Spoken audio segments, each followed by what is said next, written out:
Chapter 8. A Mysterious Malady. Meanwhile, Nancy had followed Dr. Warren up the creaking stairway to the third floor of the hotel.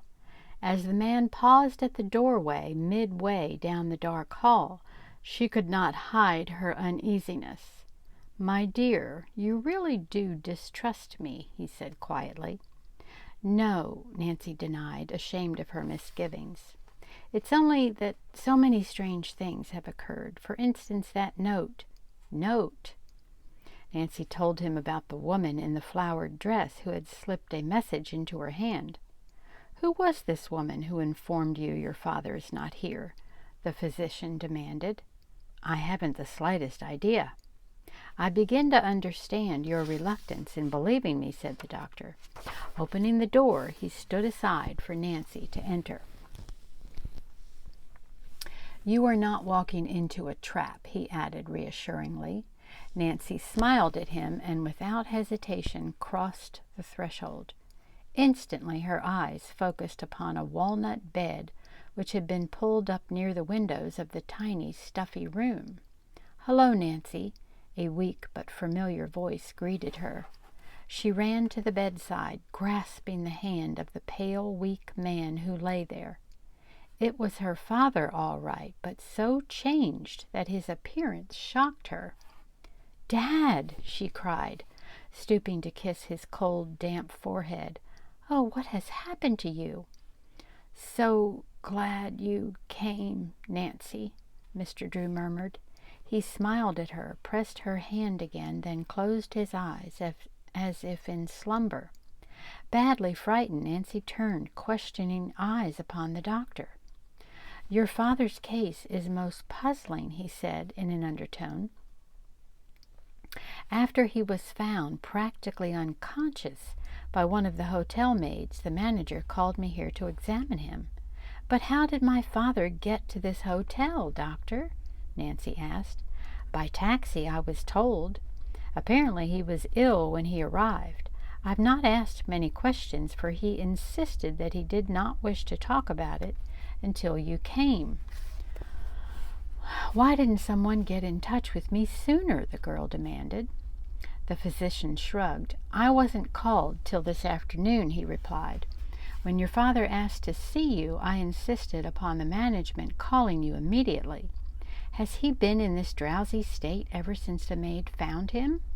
"Oh, no. At times he rallies strongly, then has a relapse. Frankly, I can't explain it. I recommend that he be taken to a New York specialist for an expert diagnosis."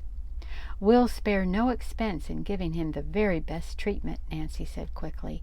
"Have you a New York doctor in mind?"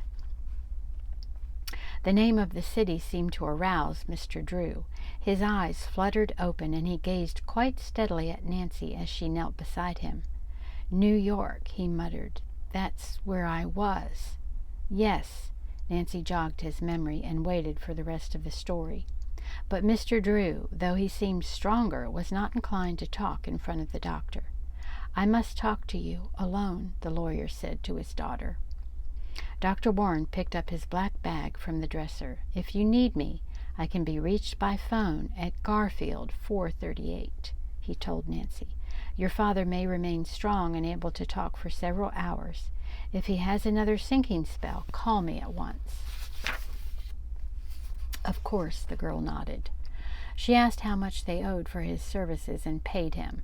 Then, grateful for his kindness, Nancy extended her hand. "I'm sorry I was so distrustful," she smiled. "You were very wise," he said, "and you are a brave girl. Don't worry about your father. He seems much better now." After the doctor had gone, Nancy returned to the bedside. To her alarm, her father tried to raise himself to a sitting position. "No, no," she chided, pushing him gently back on the pillows. "You must lie quiet." "Nonsense!" he exclaimed impatiently. "I have something important to tell you. I must do it while I have the strength.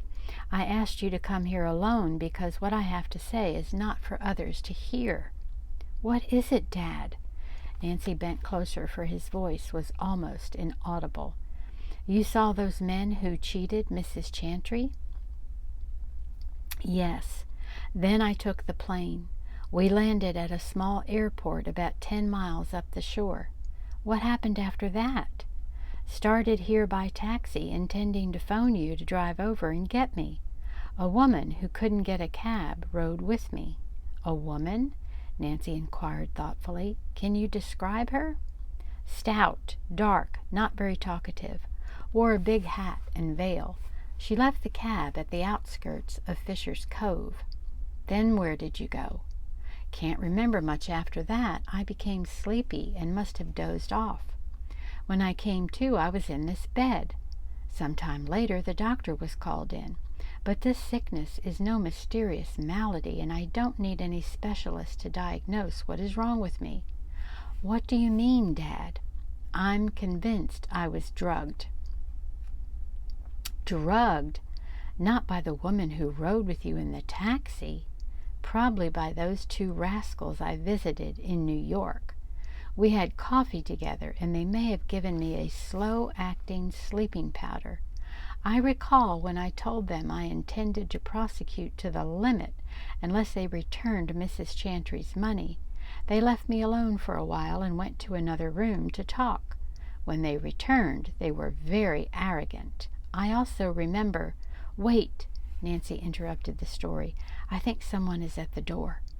Crossing the room, she quickly jerked it open. No one was there, but she was positive someone had been eavesdropping. Around the corner of the hallway, a woman crouched against the dingy plaster wall. A moment before, she had been listening at the keyhole of Mr. Drew's room. Waiting until the door closed again, she noiselessly slipped away. Descending the stairway to the second floor, the woman paused to see why a crowd had gathered in the hall. Ned Nickerson was protesting vigorously because hotel attendants were threatening to throw him out of the building. I'll not leave here until I find a certain girl and her father. If you put me out, I'll come back with the police.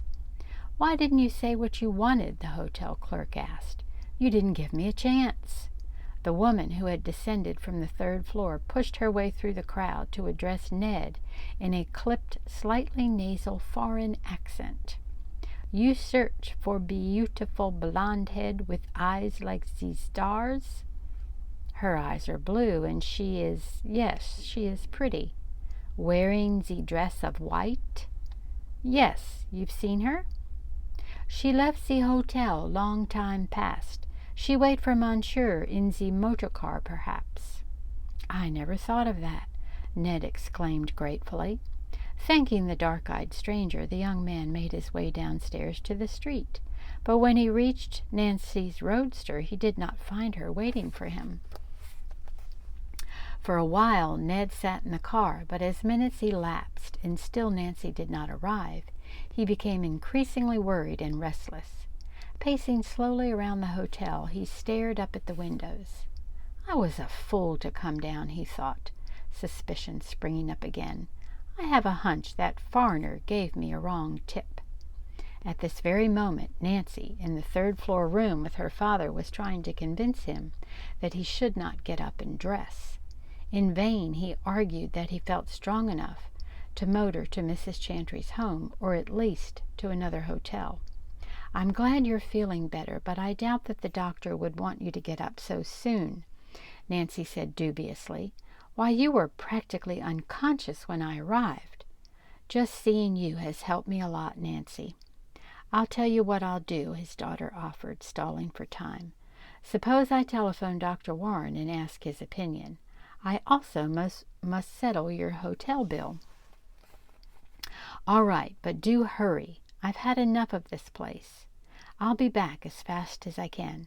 Don't stir from your bed until I return. Just as you say, little boss, her father grinned weakly. Nancy sped to the lobby. Dr. Warren's office did not answer her telephone call. As she left the booth, the hotel clerk mentioned for her to come to the desk. You were asking about a Mr. Drew a while ago? He inquired. Yes, I found him on the third floor in room 301. But we have no one here by that name, said the clerk, looking at the register. Room 301 is assigned to Mr. John Blake. May I see the register, please?"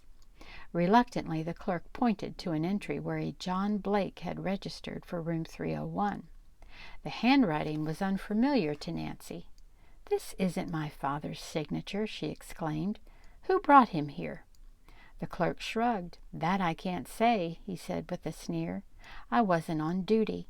Maybe I'm all wrong." Nancy was certain the man was lying. Nevertheless, she paid the bill, which was far in excess of what it should have been. Not only was the room rent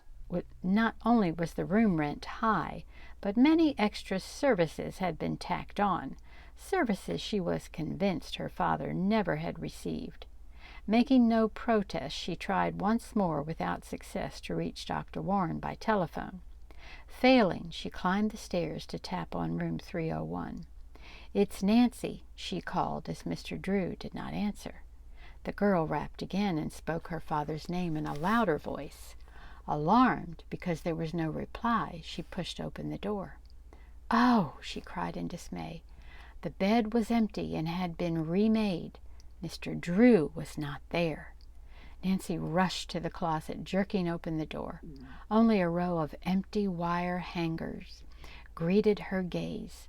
Her father's clothing and overnight bag had disappeared. Until next time.